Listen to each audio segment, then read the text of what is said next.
Hello guys, today me and my teammate will discuss and will sharing about the core principle and the case study. So the core principle, make process policies explicit. First, define a process that goes beyond the workflow of definition. The process is represented as workflow, and the process create constraint on the action. The process policies must try as simple as possible and easily to understanding, and this will help in the project.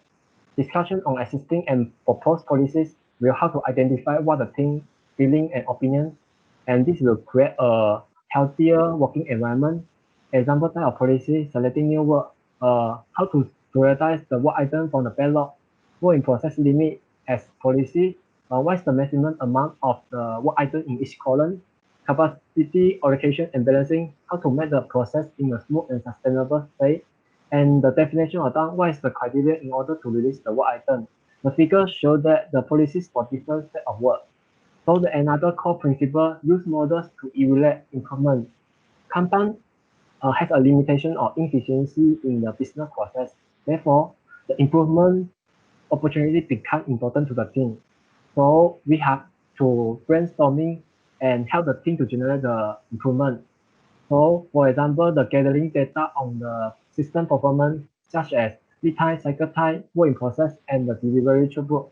And this area actually benefit for continuous process improvement. So the concept on the waste reduction, theory of constraint, system thinking, profile knowledge, and Toyota production system will actually help the Kanban graduates. Okay. So this one is a case study for us to be investigate. We are a company called Wuga, which is a company mobile game developer from Berlin, and we have implemented Scrum for the previous implementation, but we found out that is have some problem to appear. Hence, we decide to integrate Kanban element with Scrums.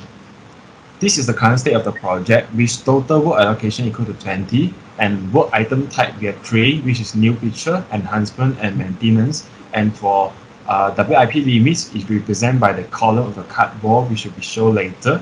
And for the class service, we have 4, which is expedite, fixed date delivery, standard, and intangible, which will be represented by a different color, which will be explained later on.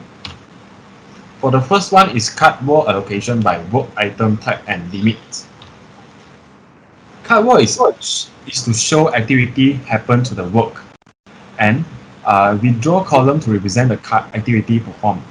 The few techniques for us to use to draw this cardboard is to set an input queue size based on the average throughput of the system on prioritization cadence, which is the WIP limits shown on the top, the small number over there. And for the second technique we use is use the non-availability columns, queue column, to maintain the flow when a previous step workers are not of way available when the subsequent step works are ready for more works. And the third one is we place buffer in front of the bottleneck to ensure bottleneck tasks always have work. In this figure, we show that we have 8 card allocate for new features and 8 card allocate for enhance, and 4 card allocate for maintenance. And the due date for the purple card always show at the right bottom side of the card walls. For next method is cardboard allocation by class of service. This method typically defined based on the business impact, and different color card assigned to each class of service of any given request. In this case, white is represent expedite, which can always interrupt other work needed to be delivered at urgent situation. Policy should severely restrict usage. And for the purple card is represent the fixed date delivery, which used to address the significant cost of delay. And for the yellow card is standard, which cover most of the item of the system.